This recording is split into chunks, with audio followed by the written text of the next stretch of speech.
80 शब्द प्रति minute dictation start करते हैं 5 सेकेंड बाद।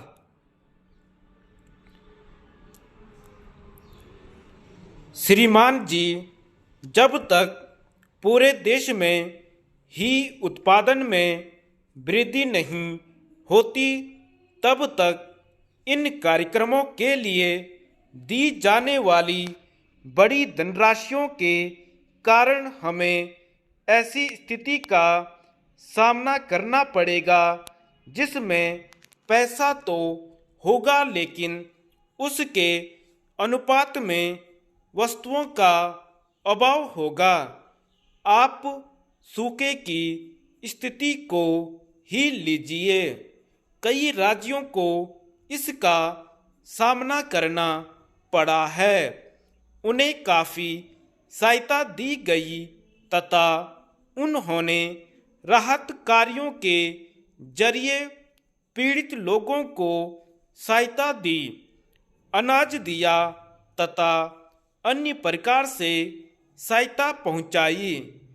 लेकिन मैं नहीं कह सकती कि ऐसे खर्च के द्वारा किस सीमा तक उत्पादक परिसंपत्तियों का निर्माण हो पाया है, और हम सब जानते हैं कि केंद्र से और केंद्रीय घाटे की कीमत पर साधनों को अन्यत्र लगाने से न केवल केंद्र सरकार पर बल्कि पूरे देश पर प्रभाव पड़ता है।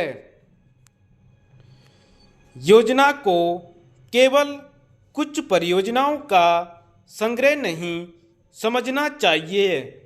परियोजनाएं महत्वपूर्ण होती अवश्य हैं, लेकिन उन्हें विकास की दिशा में किया जाने वाले संपूर्ण प्रयत्न नहीं माना जा सकता। इस दृष्टि से भी वर्तमान योजना में ग्रामीण विकास के लंबे चौड़े कार्यक्रमों को राज्य प्रशासन के सभी स्तरों पर एक नई मानसिकता के साथ जनता तक ले जाना आवश्यक होगा। हमारा उद्देश्य है आत्मनिर्भर विकास की उपलब्धि तथा भविष्य की प्रगति को संभव बनाने और दिशा देने के लिए मौलिक योग्यता प्राप्त करना है। इस उद्देश्य की प्राप्ति के लिए प्रयास करते हुए हमें अंतर्राष्ट्रीय सहयोग के नए रूपों को समझना होगा। उत्पादक कार्यक्रमों के लिए सहायता अब उत्तरोत्तर ऐसे सहयोग का रूप लेती जा रही है जिसका लाभ प्राप्तकर्ता देश के साथ साथ देने वाले देश को भी मिलता है।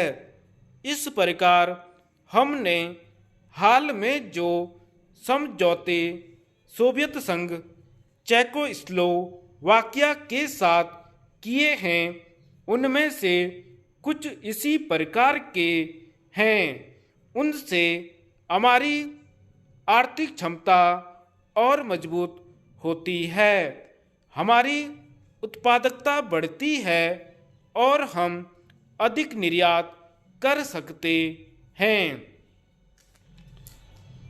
भारतीय विकास का उद्देश्य अपना एक अलग रास्ता बना सकने का रहा है। संसदीय व्यवस्था के अंतर्गत बहुदलीय लोकतांत्रिक प्रणाली अपनाते हुए प्रभावशाली नियोजित विकास कर सकना कोई अल्प उपलब्धि नहीं है, लेकिन हमें यह भी चिंता है कि हमारे विकास का स्वरूप अन्य से भिन्न हो तथा हम केवल दूसरों का अनुकरण न करें। कभी कभी यह सुनने में आता है कि हम शिविर में हैं या उसमें, अथवा अमुक बाहरी प्रवृत्ति का अनुकरण बहुत निकट से कर रहे हैं। आप जानते हैं कि इस संबंध में भारत सरकार की भावना बहुत तीखी है और ऐसे लोगों से व्यवहार करते हुए प्रश्न केवल एक विशेष दृष्टिकोण से काम लेने का नहीं होता है।